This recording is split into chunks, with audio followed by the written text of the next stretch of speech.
I'm Sean Paul's mummy. Always had a smile on his face. Always coming off with some jokes and things he used to come off with. I didn't know where he pulled them from.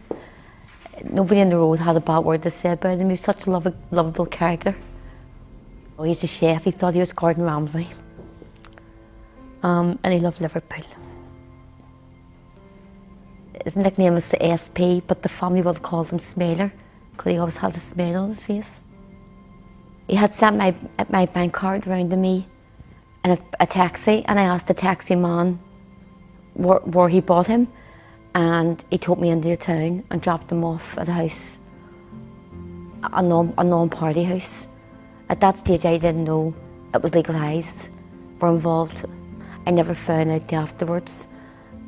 But when I shouted at Sean Paul, he came home and he tried to take his own life, which resulted of Sean Paul ending up in the hospital for 5.5 months.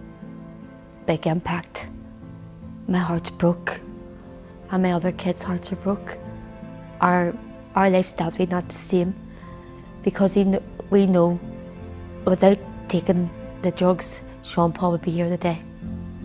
He was just my wee boy, and my life's never going to be the same. And I don't want this to happen to another family, another child, because all our hearts are broke and over one mistake.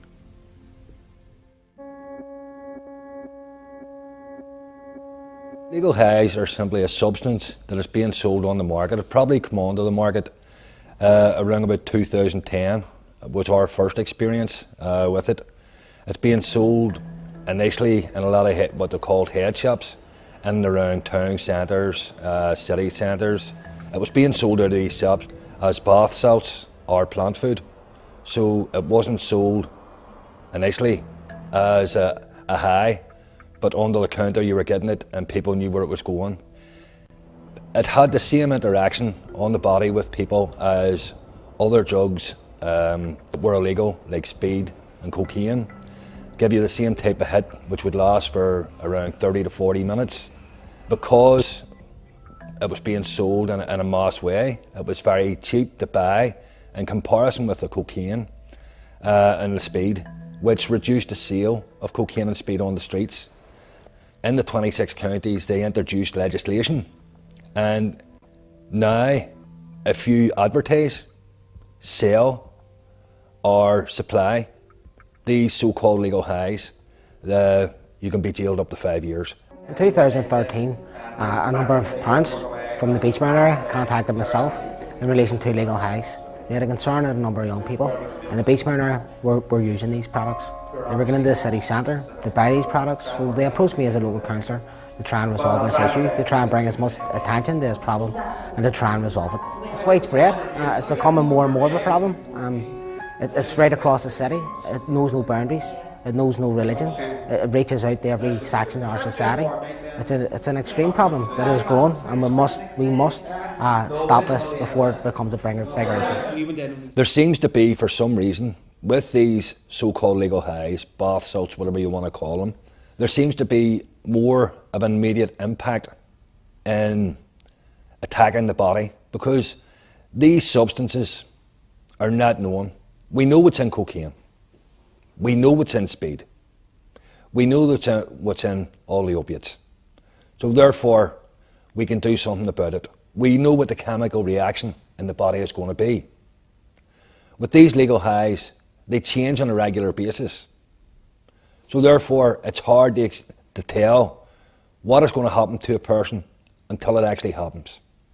And then it's a fight with the hospitals to find out exactly what chemicals are involved before they can take action to help people also. What we've got is people on a bigger downer. And you're coming off these drugs, there seems to be more of an issue of a person coming off them, the withdrawal symptoms. And we've heard of it through alcohol, the DTs, what people get and the horrible times they go through. Well, they're going through their own set of DTs with these so-called legal highs. And it's a coming off it that is playing with people's minds. These so-called legal highs, especially your China Whites and your Magics that were on the go for a while, and still are, people were getting nosebleeds quicker. Therefore, the damage is being done quicker to internal organs of the body. We've all heard of the term Russian roulette. Are we playing Russian roulette with our minds and our bodies? Kids don't seem to realise the danger. And like so Sean Paul, he probably thought, this is not going to happen to me. It can happen to anybody. And I hope they achieve that we a number of things.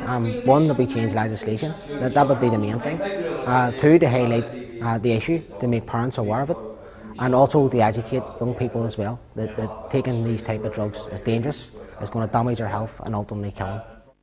We know it says on the can, legal highs. But because it's legal to sell, doesn't mean it's healthy to take. They're potential killers.